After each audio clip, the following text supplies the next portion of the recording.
إله إلا الله لا إله إلا الله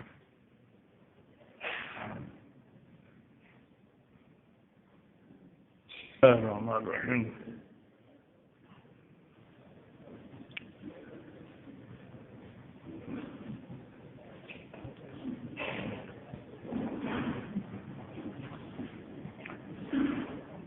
فإني أدعوك بدعاية الإسلام میں تمہیں اسلام کی دعوت دیتا ہوں۔ اسلام کے لغوی معنی ہے اطاعت، انقیاد،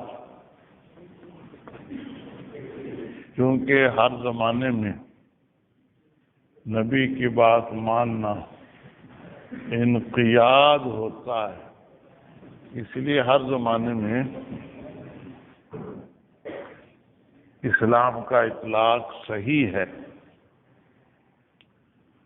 اذ قال له ربه اسلم قال اسلمت لرب العالمین، ابراہیم علیہ السلام ہیں، وہ فرما رہے ہیں اسلمت لرب العالمین۔ اسلام ان کے دین کو بھی کہیں گے لغوی معنی کے لحاظ سے، لیکن اصطلاحی معنی کے لحاظ سے اس امت کا لقب ہے۔ هو سماکم المسلمین، یہاں یہی لقب ہے۔ رضیت لکم الاسلام دینا، یہاں بھی یہی معنی ہے، خاص اس امت کا لقب۔ فمن یبتغی غیر الاسلام دینا فلن یقبل منہ، یہاں بھی اسلام اسی امت کا لقب ہے۔ ومن یبتغی غیر الاسلام دینا فلن یقبل منہ، کنڈی لگا دیں، کنڈی۔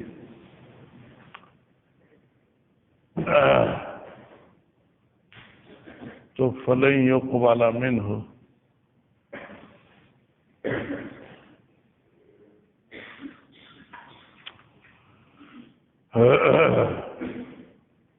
اس سے تمام پہلے دین منسوخ ہو گئے۔ فمن یبتغی غیر الاسلام دین فلن یقبل منہ، اگر اسلام کے سوا کسی دین کو کوئی تلاش کرے گا وہ قبول نہیں کیا جائے گا۔ وَهُوَ فِي الْآخِرَةِ مِنَ الْخَاسِرِينَ، اور آخرت میں وہ نقصان اٹھانے والوں میں سے ہوگا۔ اس آیت سے پہلے تمام دین منسوخ کر دیے گئے۔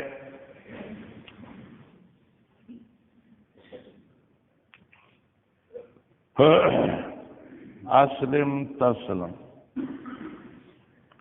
اس میں صنعت تجنیس ہے کہ لفظ ایک جیسے معنی الگ الگ۔ اسلام لے آؤ تم بچ جاؤ گے دنیا اور آخرت کے عذاب سے۔ یؤتک اللہ اجرک مرتین، تمہیں اللہ تعالی دوہرا ثواب دیں گے، ایک عیسائیت کا، دوسرے اسلام، کیونکہ یہ پہلے عیسائی تھے، ہرقل۔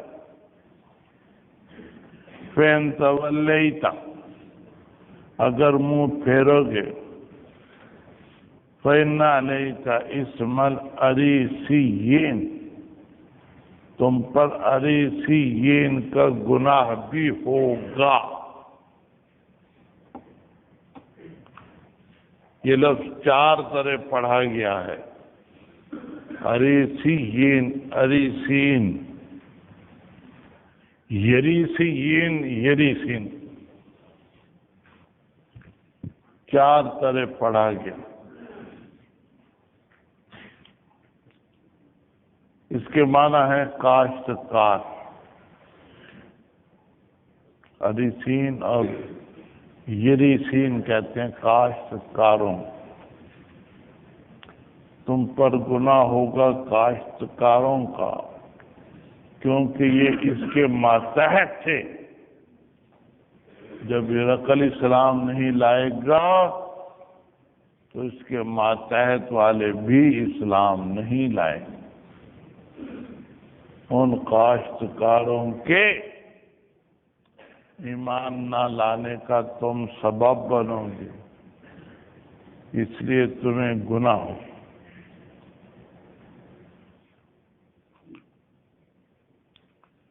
دوسرے معنی یوں کیے گئے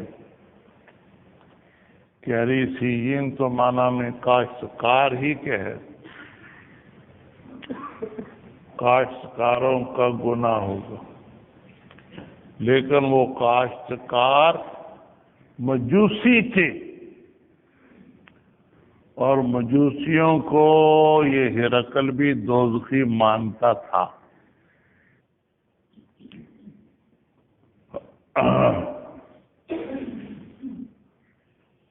مجوسیوں کو یہ ہرقل بھی دوزخی مانتا تھا.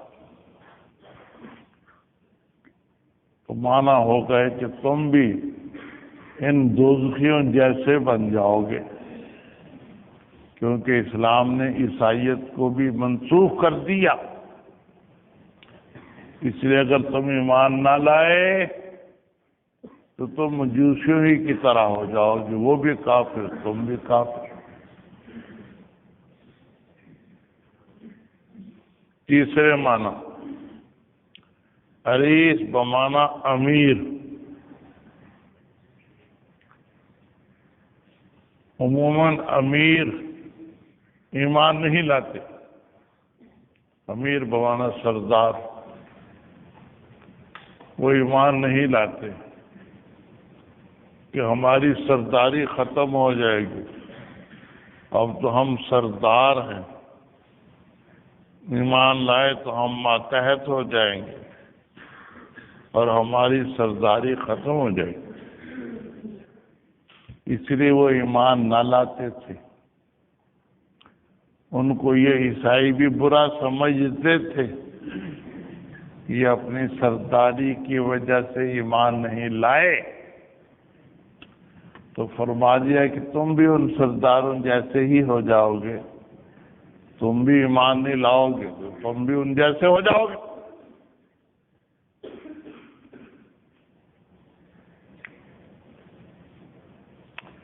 چوتھے معنی یہ کیے گئے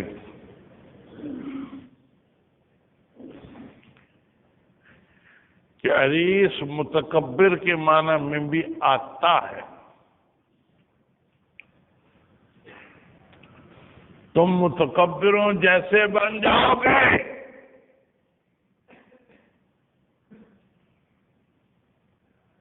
اس لیے تمہیں ایمان لانا چاہیے تاکہ تم متکبروں جیسے نہ بنو.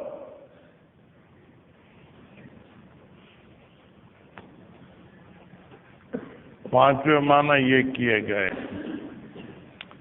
کہ عبداللہ بن عریس ایک شخص تھا. اس نے اور اس کے ساتھیوں نے مل کر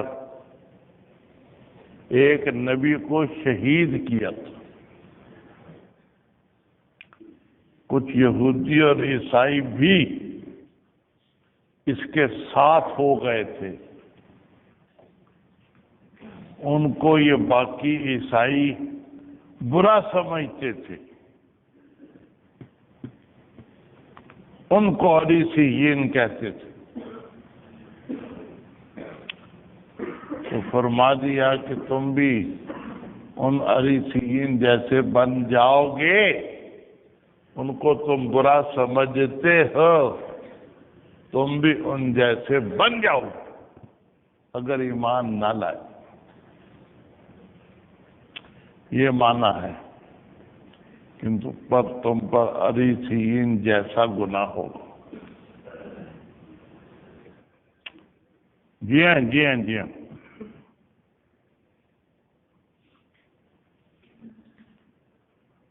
وَيَا أَهْلَ الْكِتَابِ، یا آپ نے آیت بھی لکھ دی، اے اہل کتاب آؤ ایک کلمے کی طرف جو برابر ہے ہمارے اور تمہارے درمیان، کہ نہ عبادت کریں ہم سوائے اللہ تعالیٰ کی اور نہ شریک ٹھہرائیں کسی چیز کو، اور نہ پکڑیں ہم میں سے بعض کو خدا، اللہ تعالیٰ کو چھوڑ کر۔ اگر منہ پھیرو گے، اگر وہ منہ پھیریں تو اے مسلمانوں تم کہہ دو کہ ہم تو مسلمان ہیں، گواہی دو کہ ہم تو مسلمان ہیں، تم مسلمان ہو یا نہ ہو ہم تو مسلمان۔ قال ابو سفیان، حضرت ابو سفیان جن کو ہرقل نے آگے بٹھایا تھا نسب کے لحاظ سے، قریب ہونے کی وجہ سے، نسب کے لحاظ سے قریب ہونا یوں تھا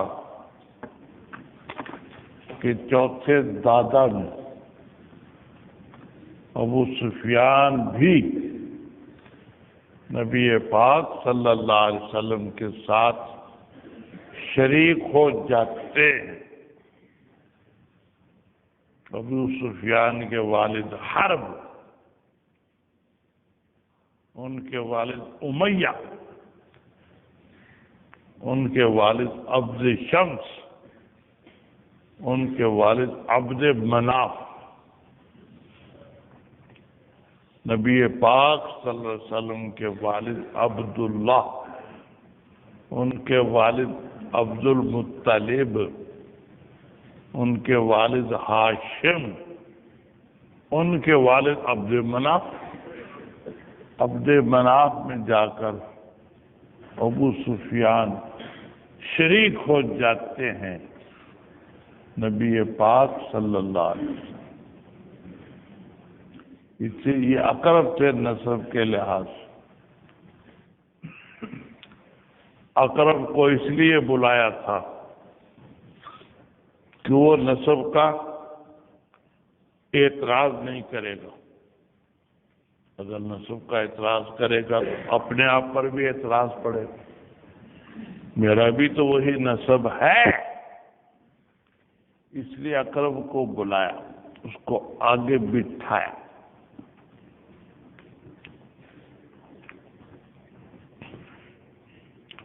قال ابو سفیان، کہا حضرت ابو سفیان نے کہ اب کہہ دیا جو کہہ دیا ہرقل نے، اور فارغ ہو گیا خط کے پڑھنے سے، تو کثر عنده الصخب، اس کے پاس شور زیادہ ہو گیا، عیسائیوں نے مخالفت کی، وارتفعت الاصوات، آوازیں بلند ہوئیں، ہمیں نکال دیا گیا۔ میں نے اپنے ساتھیوں سے کہا جب ہم نکالے گئے، لقد امر عمرو بن ابی قبشۃ، لقد امر عمرو بن ابی قبشۃ،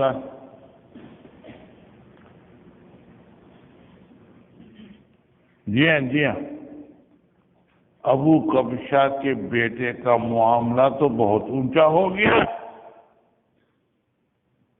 ابن ابی قبشہ سے مراد نبی پاک صلی اللہ علیہ وسلم، آپ کو ابن ابی قبشہ کہا ابو سفیان نے، کیونکہ ابو قبشہ نے اپنا بت باقی مشرکین مکہ سے الگ بنایا تھا، اس نے الگ دین اختیار کر لیا تھا۔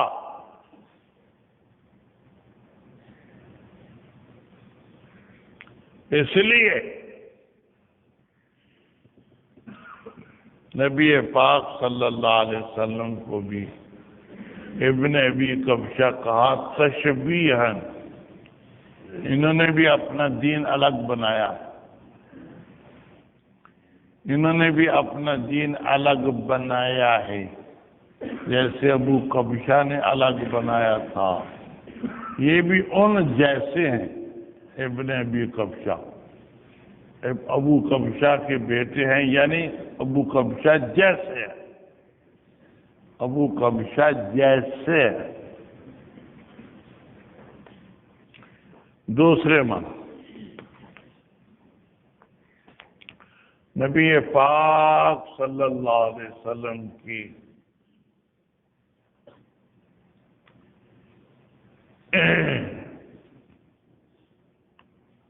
نانی کے خامن کا نام تھا ابو قبشہ، نانی کے خامن کا، دادا تو عبد المطلب تھے۔ جی ہاں جی ہاں جی ہاں،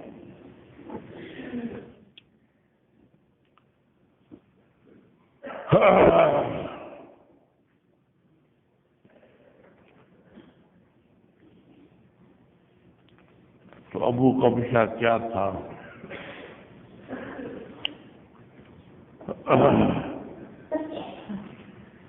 دوسرا قول یہ ہے کہ ابو قبشہ نبی پاک صلی اللہ علیہ وسلم کے نانا کا نام تھا، نانی کے خامن کوئی نانا ہی ہوتا، نانا کا نام تھا ابو قبشہ،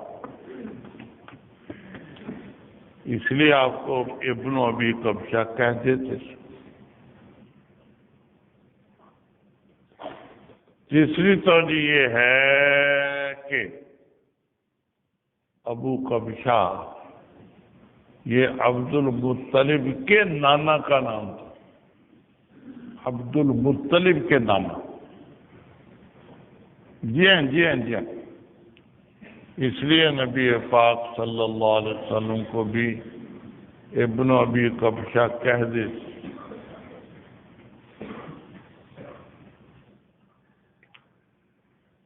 چوتھی وجہ یہ بیان کی گئی ہے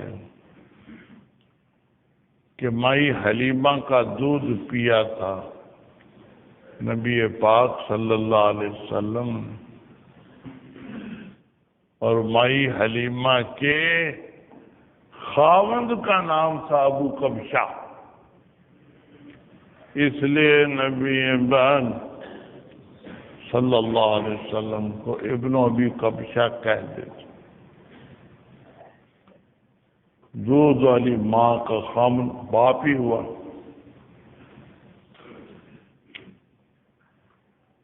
پانچویں وجہ بیان کی گئی ہے کہ مائی حلیمہ کے والد کا نام تھا ابو قبشہ، اس لیے نبی پاک صلی اللہ علیہ وسلم ابن ابی قبشہ کہتے تھے۔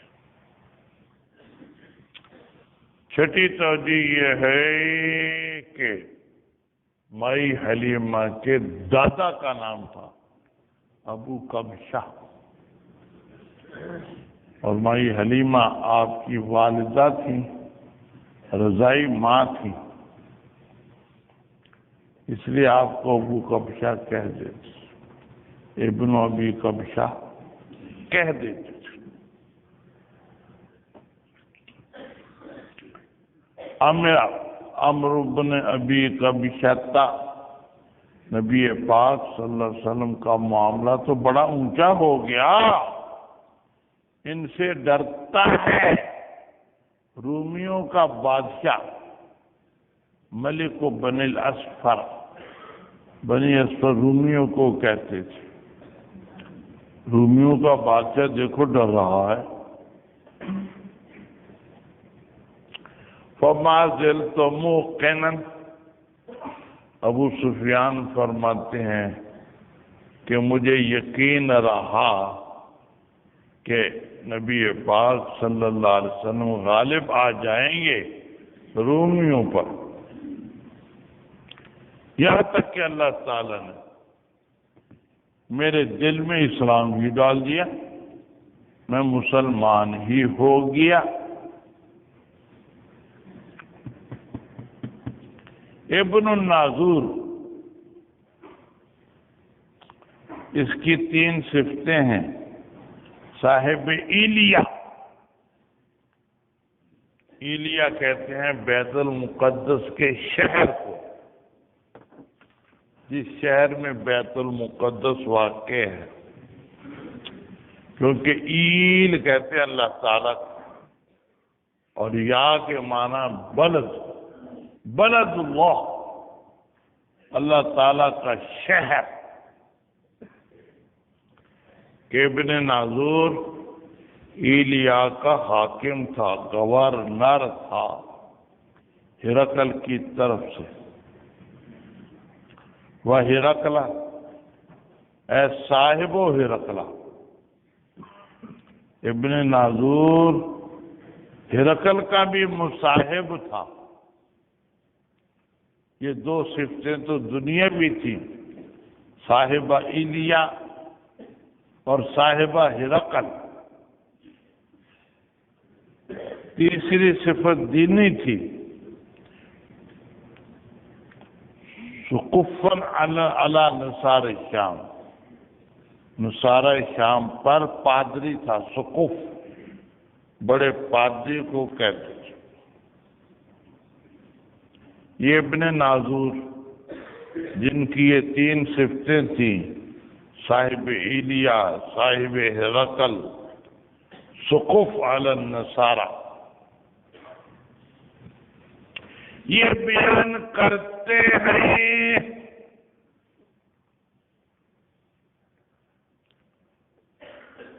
ان ہرقل، بیان کرتے ہیں کس کے پاس؟ امام زہری کے پاس، جو عبد الملک بن مروان کے زمانے میں تھے۔ عبد الناظور مسلمان ہو گئے تھے اور لمبی عمر پائی۔ ہرقل کے واقعے سے تقریباً 50 سال کے بعد بات کر رہے ہیں امام زہری سے۔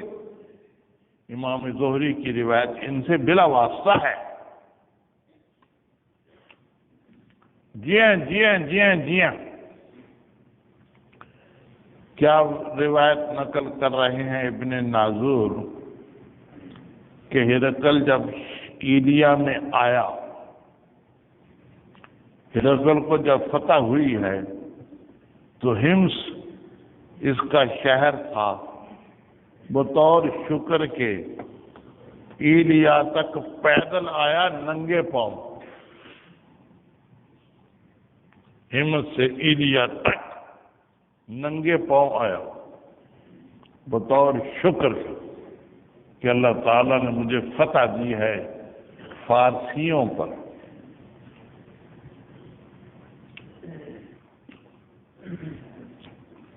جی ہاں، ایلیا میں آ گیا ہرقل۔ اصبح یومن خبیث النفس، ایک دن ہوا برے نفس والا، بڑا گھبرایا ہرقل۔ قال بعض بطارقته، بطارق کا جمع بطریقی یا بطریقی. بطریق اور بطریق کہتے ہیں مصاحب کو. اس کے بعد مصاحبوں نے کہا قدستن کرنا ہے عطا کا، ہم نے آپ کی حالت کو عجیب پایا، آج آپ بڑے پریشان ہیں، وجہ کیا؟ آپ پریشان کیوں آج؟ آپ پریشان کیوں نہیں؟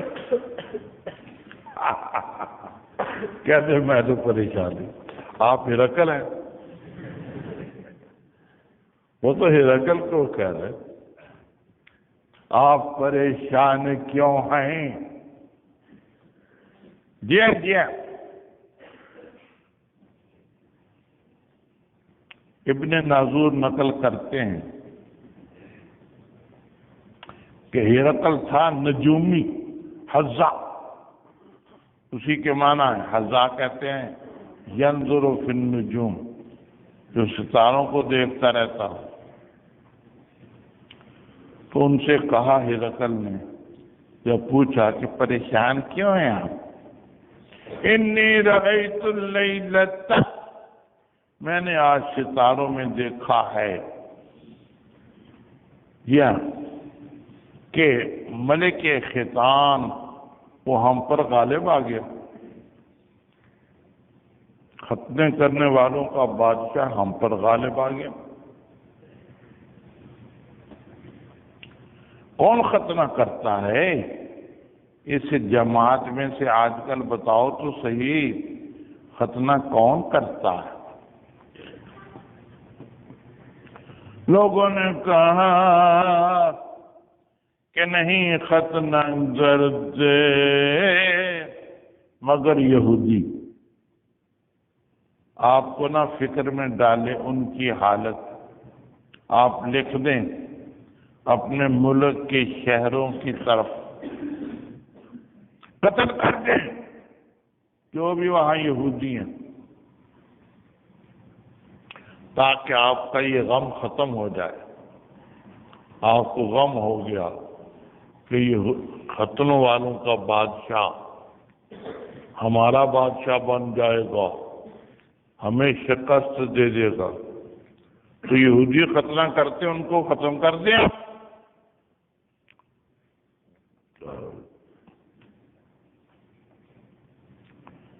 فَبَيْنَمَا هُمْ عَلَىٰ أَمْرِهِمْ، اسی حال میں تھے کہ لایا گیا ہرقل کے پاس ایک آدمی جس کو ملک غسان نے بھیجا تھا. وہ آدمی خبر دے رہا تھا نبی پاک صلی اللہ علیہ وسلم کے بارے میں. جب اس سے باتیں پوچھی ہرقل نے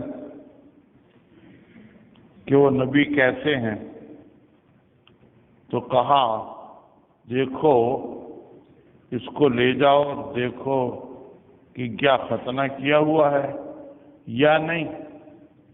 تو انہوں نے الگ لے جا کر دیکھا تو وہ ختنہ کیے ہوئے تھا. بیان کیا کہ ہاں اس کا تو ختنہ ہو چکا ہے. اس سے پوچھا ہرقل نے کہ اہل عرب ختنہ کرتے ہیں؟ انہوں نے کہا کہ ہاں وہ سب ختنہ کرتے ہیں. ہرقل نے کہا بس ھذا ملک ھذہ الامہ، یہی شخص بادشاہ بنیں گے اس امت کے. جی ہاں جی ہاں. اور یہ ظاہر ہو چکے ہیں، اے نبی آخر الزمان ظاہر ہو چکے. ثم کتب ہرقل، پھر ہرقل نے خط لکھا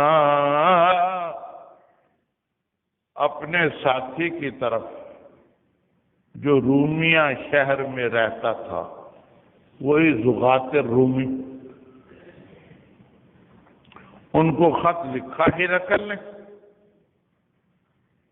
اور وہ نظیر تھا علم میں ہرقل کا.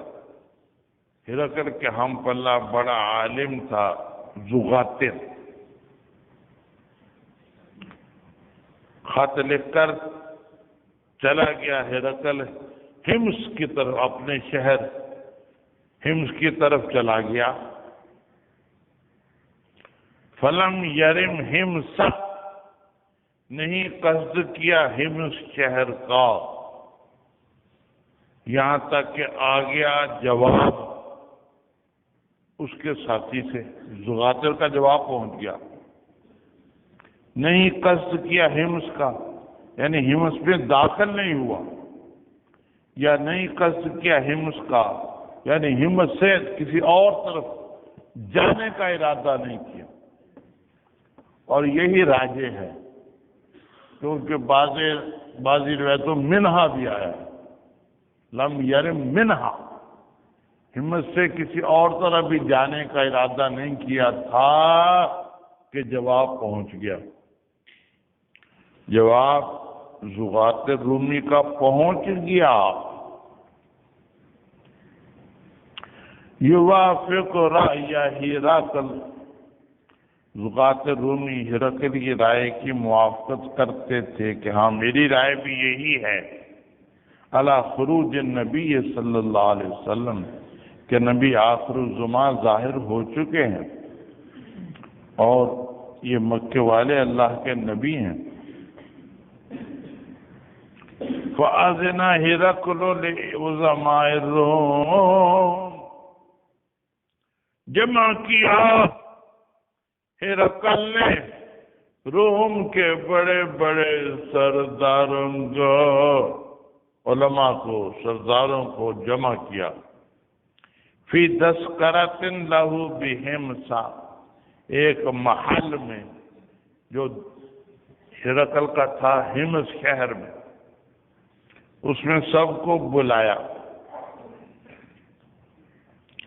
جب وہ اندر داخل ہو گئے تو حکم کر دیا اس کے دروازوں کو، یعنی اپنے خادموں کو حکم دے دیا، فغلقت، کہ دروازے چاروں طرف سے تالے لگا دو، یہ جو آئے ہیں یا باہر نہ جا سکے،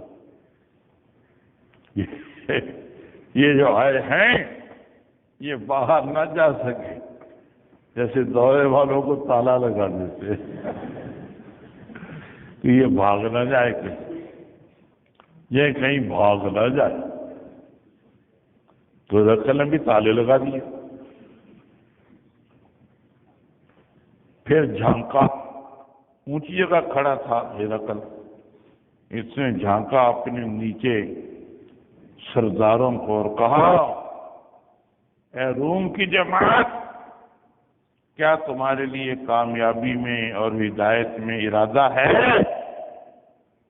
اور یہ ارادہ ہے کہ تمہارا ملک باقی رہے؟ اگر یہ ارادے ہیں فَتُبَایِعُوا، تو اس نبی کی بیعت کر لو۔ وہ سارے بھاگے، خاصو حیثیت حمر الوحش، ویسی قدم کی طرح بھاگے، یعنی ان کو بڑا غصہ آیا، غصے ہو کر، ناراض ہو کر وہ باہر کی طرف بھاگے، دروازوں کی طرف۔ لیکن دروازوں کو پایا قد غلقت، وہاں تو تالے لگے ہوئے تھے، دروازوں کو تالے لگے ہوئے تھے، اب کیسے جائیں باہر؟ جی ہاں، جب دیکھا ہرقل نے کہ یہ تو میری بات نہیں مان رہے اور نفرت کر رہے ہیں میری بات سے، اور مایوس ہو گیا ان کے ایمان سے، تو کہا ان کو بلاؤ میرے پاس، اور یہ کہا کہ میں نے جو کچھ کہا تھا، میں تو تمہاری شدت فی الدین کو دیکھ رہا تھا کہ تم اپنے عیسائی مذہب میں پکے بھی ہو کہ نہیں، تو میں نے دیکھ لیا تم تو بڑے پکے ہو، تم تو اسلام قبول کرنا نہیں چاہتے، تم تو عیسائیت میں بڑے پکے ہو۔ میں بڑا خوش ہو گیا جب یہ کہا، تو فسجدوا لہ، سب نے ہرقل کو سجدہ کیا، کہ بس تو ہی ہمارا بادشاہ ہے، اور اس سے خوش ہو گئے۔ فَكَانَ ذَلِكَ آخر شان ہرقل، یہ آخری حالت تھی ہرقل۔ کہا تو ضرور اس نے کہ مسلمان ہو جاؤ، لیکن اپنے اسلام کا اظہار نہیں کیا۔ اس لیے ہرقل کے بارے میں 3 قول ہو گئے۔ بعضوں نے کہہ دیا کہ ہرقل مسلمان ہو گیا تھا کیونکہ اس کی باتیں ساری ایسی ہی تھی کہ یہ نبی سچے ہیں، اور ان بعضوں نے کہا کہ نہیں، مسلمان نہیں ہوا۔ یعرفونہ کما یعرفون ابناءہم، بس اس درجے میں تھا، پہچان تو لیا یہ سچے نبی ہیں، لیکن ایمان کا اظہار نہیں کیا، اور جب تک اپنے اختیار سے ایمان کا اظہار نہ کرے مسلمان شمار نہیں ہوتے۔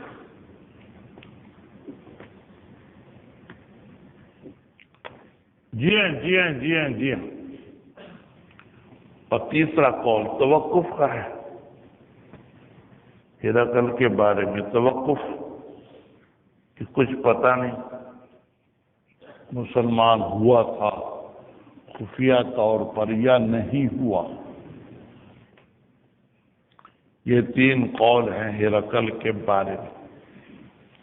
خفیہ طور پر مسلمان ہو گیا تھا، دوسرا نہیں ہوا تھا، تیسرا توقف۔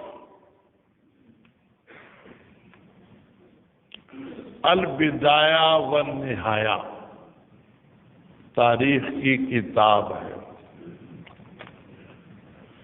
اس میں ایک روایت نقل کی گئی ہے طبرانی کے حوالے سے،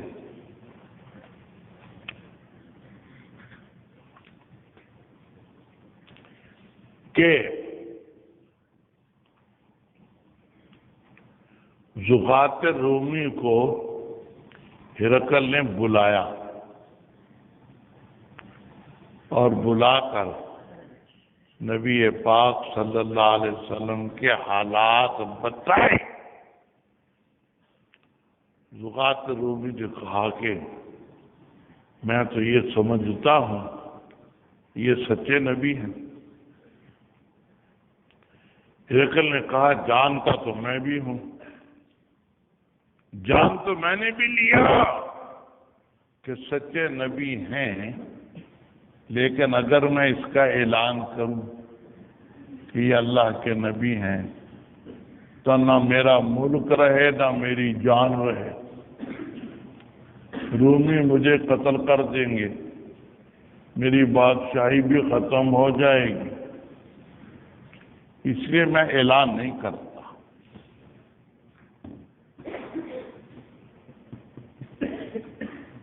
دوسری روایت ہے مرسلن محمد بن اسحاق سے، اس میں یہ ہے کہ دہیہ کلبی کو ہرقل نے زغات رومی کے پاس بھیجا، وہ وہاں گئے اور جا کر حالات بتائے نبی پاک صلی اللہ علیہ وسلم۔ اس نے کالے کپڑے پہنے ہوئے تھے وہ اتار دیے، سفید کپڑے پہن لیے، اور گرجے میں جا کر اعلان کر دیا کہ جو نبی آخر الزمان تھے جن کے ہم انتظار میں تھے وہ ظاہر ہو گئے ہیں، میں ان پر ایمان لاتا ہوں۔ اشہد ان لا الہ الا اللہ واشہد ان احمد رسول اللہ، یہ پڑھ دیا۔ رومی جمع تھے گرجے میں، ان سب نے حملہ کیا اور حملہ کر کے زغات رومی کو شہید کر دیا۔ یہ روایت محمد بن اسحاق سے مرسلن منقول ہے۔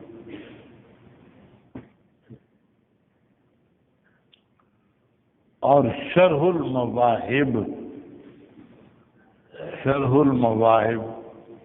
للزرقانی، علامہ زرقانی کی کتاب ہے شرح المواہب، اس میں یہ نقل کیا ہے حلیہ ابی نعیم کے حوالے سے کہ حلیہ ابی نعیم میں لکھا ہے کہ ہرقل نے مجھے خفیہ طور پر بلایا اور ایک کمرے میں لے گیا۔ اس کمرے میں 313 نبیوں کی تصویریں تھیں۔ کسی طرح ہرقل کے ہاتھ آ گئی، 313 تصویریں تھیں۔ یہ نبیوں کی تصویریں ہیں، تم بتاؤ ان میں تمہارا ساتھی کون سا ہے جن کا خط لے کر تم آئے ہو؟ نبی پاک صلی اللہ علیہ وسلم وہ بتاؤ ان تصویروں میں ہے کہ نہیں ہے؟ انہوں نے دیکھ کر بتایا کہ ہاں یہ ہے، یہ تصویر ہمارے نبی پاک صلی اللہ علیہ وسلم کی ہے۔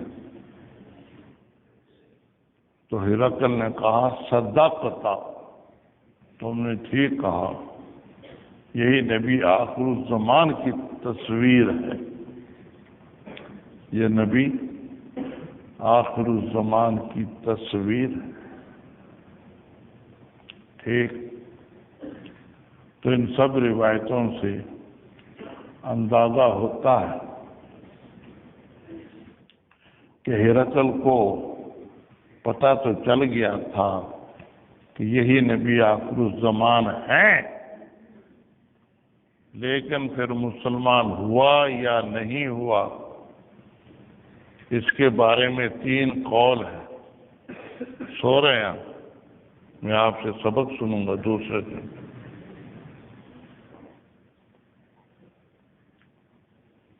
یہی نبی آخر الزمان، تو ان سب باتوں سے اندازہ یہی ہوتا کہ ہرقل نے جان تو لیا تھا کہ آپ نبی آخر الزمان ہیں، لیکن زبان سے اقرار کیا یا نہیں کیا اس کے بارے میں تینوں قول ہیں۔ کر لیا تھا اقرار یا نہیں کیا تھا یا توقف۔ اقرار کر لیا تھا یا نہیں کیا تھا یا توقف دیا۔ باقی مسائل کل بتائیں گے انشاءاللہ۔ لا الہ الا اللہ، لا الہ الا اللہ، لا الہ الا اللہ، لا الہ الا اللہ، لا الہ الا اللہ، لا